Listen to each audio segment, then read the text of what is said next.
When someone struggles constantly to stay pure by avoiding people, food, music, or places, it often shows that their spirituality is based more on external rules than on inner grounding. Here's why. External purity depends on circumstances. If the environment is safe, they feel spiritual. If it's worldly, they feel weak or contaminated. Inner grounding means no matter where they are, they carry God's presence in them. It's like a tree with deep roots.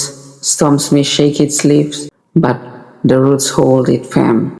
So yes, when someone is always afraid of losing purity, it shows they haven't yet developed that rooted connection.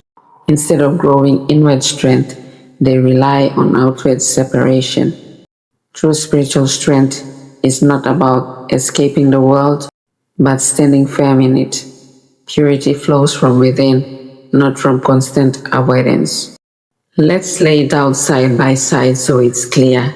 Rules of purity, external religion, their source of strength, environment. They feel holy only when everything around them is clean. Their mindset, fear-based. If I mix with wrong people, music or food, I'll lose my purity. Their practice, avoidance and strict rules. Their focus, outward behavior and appearances. And the result, fragile spirituality, easily shaken, judgmental attitude towards others. True spiritual grounding, rootedness in God. Their source of strength, inner connection with God's presence, carried within at all times. Their mindset, love-based. God is with me wherever I go. Nothing can separate me from His presence. Their practice, daily anchoring. Prayer, meditation, scripture, soul awareness. Their focus, inner transformation and alignment. The result, stable spirituality, able to be in any environment without losing peace, and they are compassionate toward others. The key difference, rules of purity, spirituality that depends on control of the outside. Rootedness, spirituality that grows from strength of the inside. It's the difference between a bucket, which must be covered so no dirt falls in, and a fountain, which flows clean water no matter where it stands. Now let's talk about how one can be connected with God without needing to cut off from life. Number one, shift from avoidance to presence. Instead of avoiding people, places, or activities out of fear, focus on cultivating God's presence within you.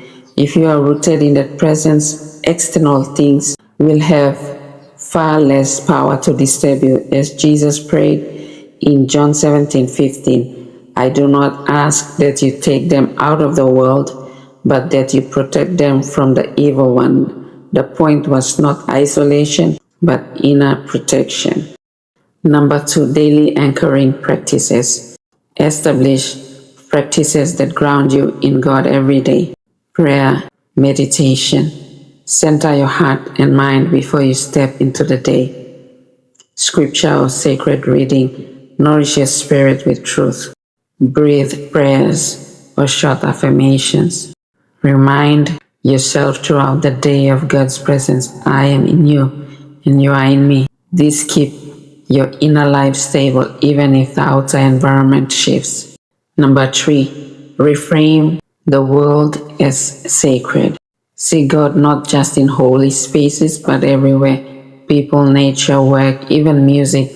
When you view the world as infused with God's presence, you move from fear to discernment. You become able to participate in life without being diluted by it. Number four, develop spiritual discernment, not fear. Discernment means you can recognize what uplifts your soul and what drains it without judging people or fearing places. This allows you to step into different settings and still maintain your peace. For example, Instead of avoiding a party with secular music, you might go and simply carry your presence, your light, and your boundaries. Number 5, inner purity over outer rules. Jesus repeatedly points out that what defiles a person isn't what goes into them, but what comes out of them. Mark 7:15. True holiness isn't about rigid separation, it's about inner transformation. When the heart is pure and aligned, the environment doesn't control you. Number 6, bring God into your work and relationships. Practice seeing your workplace, your friendships, and your daily chores as part of your spiritual path. Bless the people you meet silently. 10 ordinary actions into prayer. I work for your glory. I walk with your light. This integrates spirituality into your life rather than splitting the two.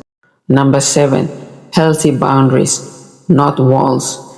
There are times when stepping back from toxic people or environments is wise. This isn't fear, but self-care.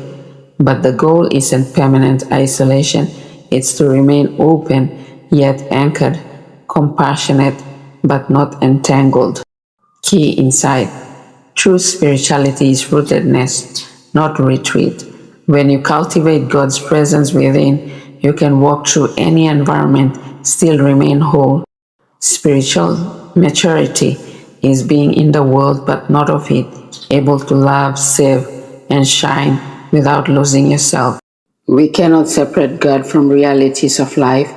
In Him we live, move, and have our being. Every breath we take, every thought we form, every step we walk is carried in His presence. Even those we call bad people or good people are held in His grace. This is the mystery and the beauty of life. God's presence is not selective. It flows through all, sustaining, guiding, and redeeming. When we see life as separate from God, we fall into fear, striving, and disconnection. But when we recognize that God is the very source that holds us together, we begin to walk in peace, even in pain, even in strength, sustains, even in uncertainty. His wisdom guides. Even in abundance, His love reminds us of our purpose. To live fully is to know that God is not distant. He is the pulse within our heartbeat, the breath in our lungs, and the light that illuminates our path.